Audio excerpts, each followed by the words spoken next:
February 1990. We didn't see eye to eye. C-Cube Microsystems of Milpitas announced a single-chip encoder-decoder called the CL550 that would ship samples in June and go into full production before year's end. The chip was an industry breakthrough because it was the first to implement the standard for compression proposed by JPEG, and it could compress images by 10 to 1 with seemingly no visible degradation. Pixar's Paul Yarmolic told the press, "It's one more of the pieces that will make desktop multimedia a reality." Third-party hardware companies were looking to add the new chip to their add-in boards for PCs and Mac. While the initial market appeared to be video conferencing and multimedia applications, the Director of Advanced Technology at Data Translation, Ned Kroeker, eyed the C-Cube development with interest. We knew that we could adapt something like the C-Cube chip and use it for real-time processing because we understood the issues involved in the data flow of video versus still images, and that was one event that triggered in my mind that we should be applying our strengths to video. The other factor was the rise of the Macintosh, technically speaking. We had learnt things from our involvement with Avalon in creating PhotoMac.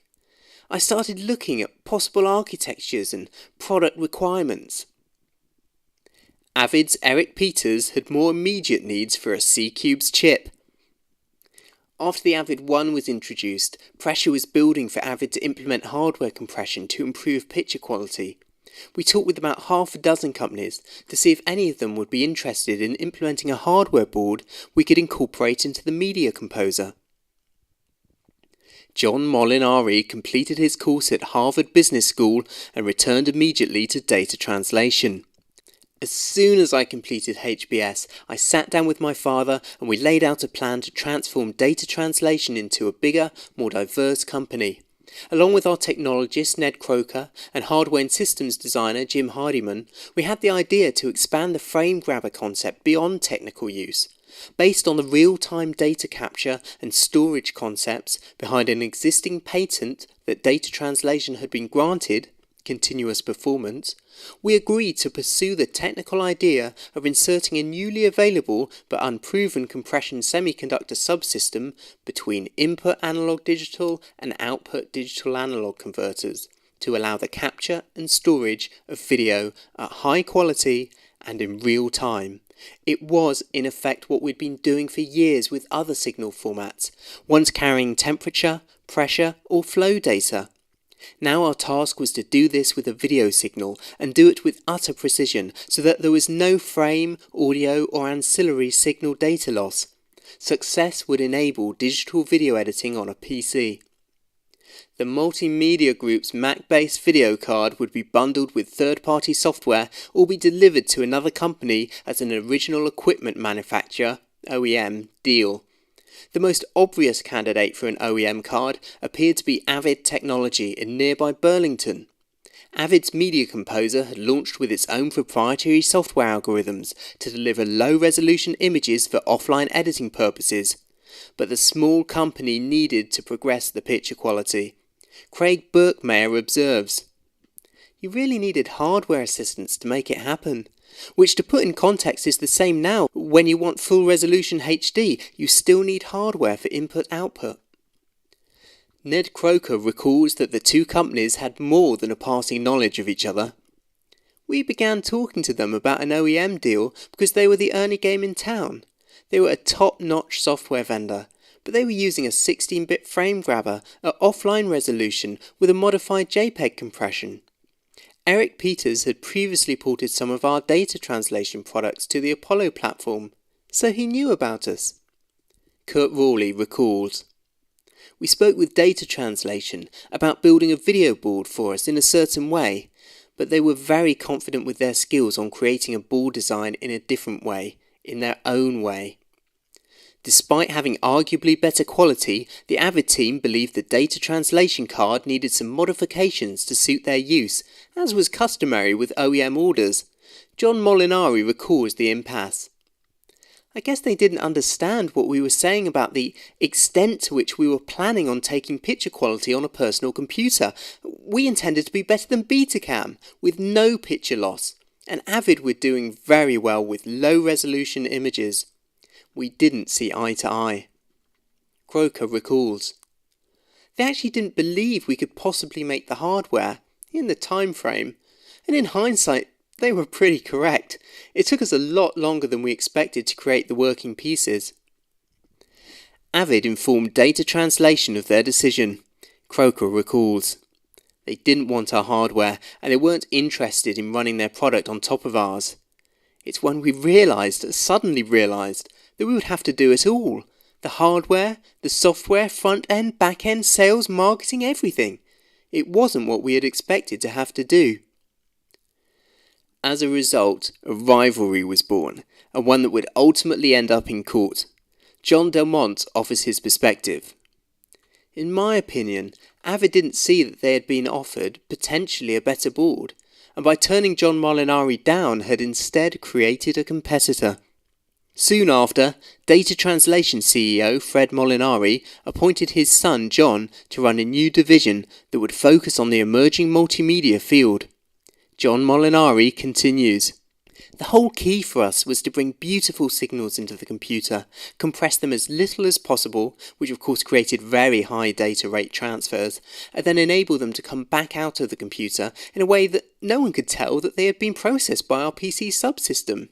Initially 3 printed circuit boards and tens of thousands of lines of software. This was a radical departure from what was happening within the editing industry at the time. Avid and all of the others, and I mean all of the others, were working with very low resolution, single field graphical images, more proxies than real video, and relatively low data rates, and forging ahead with the offline editing concept. As hard as it is for people to comprehend now that editing systems were a 2-stage process, it was also a concept that our own industry didn't understand back then. We imagined a very different workflow to what existed and what had been accepted." The newly christened Multimedia Group received $12 million in research and development funding to build a unique dream machine that would dramatically reduce the cost of video post-production while maintaining the highest quality digital and audio output possible. Ned Kroeker recalls, "We identified that corporate video, or the production of corporate videos, was probably a key market to look at, as opposed to post-production companies. Part of the research involved building an editing suite at Marlboro. Kroeker investigated the requirements of corporate videotape by using 3/4-inch, Super VHS and Hi-8 decks to feed the system. He used an ECHOlab vision switcher to create visual effects in the suite. We would have got a Grass Valley Model 100, but it was too expensive and I was on a limited budget." With some irony, John Molinari would later use the Model 100 as a prime example of targeted product design and to guide the name of the Multimedia Group's editing product, Media 100. That was still in the future, as Kroeker built a test editing suite. "I built the linear editing suite and it was very obvious that something had to change. Well, the whole thing had to change, and it seemed clear just where the opportunities lay." Molinari and Kroeker concluded that a hardware board that could capture and play back in true component colour space could replace all of the separate elements that currently made up an edit suite. Industry watcher Craig Birkmeyer was keeping an eye on video compression. Data translation seemed to have a pretty clear vision of what was possible with compression, because they were already making a frame grabber board, and their engineers believed that they could take the JPEG algorithm and compress and uncompress a bunch of video and then edit them all together. And basically with that, they demonstrated Motion JPEG would be a viable way to compress and edit video. John Molinari recalls, "From the get-go, we were set on a paradigm change for editing. We never ever contemplated creating an offline system because we wanted to eliminate the need for costly, complicated, high-maintenance analog tape equipment. At that point, not a single established player in this market had even contemplated this idea. In fact, most openly rejected it as both infeasible and even undesirable. Later, as we launched, industry colleagues chided us for confusing the market." Ned Kroeker adds, We weren't worried about the development cost, because at the drop of a hat we could easily apply our combined knowledge in video capture and digitisation, analog to digital technologies, and create a prototype. We knew that someone was going to create a similar product eventually. Every time we looked at the limitations of the linear suite that we had built, it was obvious. Our intention was always to create a product that would let an editor ingest their rushes, edit the video, and master it back to tape, all at high resolution. John Molinari focused his group on building a complete editing system. The whole key to succeeding was with data movement. We didn't want to create a system that was compromised because of its compression methods and therefore data rates. We still wanted to create an online system, so we had to rethink the architecture so that it could move large amounts of data and have an ability to grow when bus speeds and computer throughput specifications improved.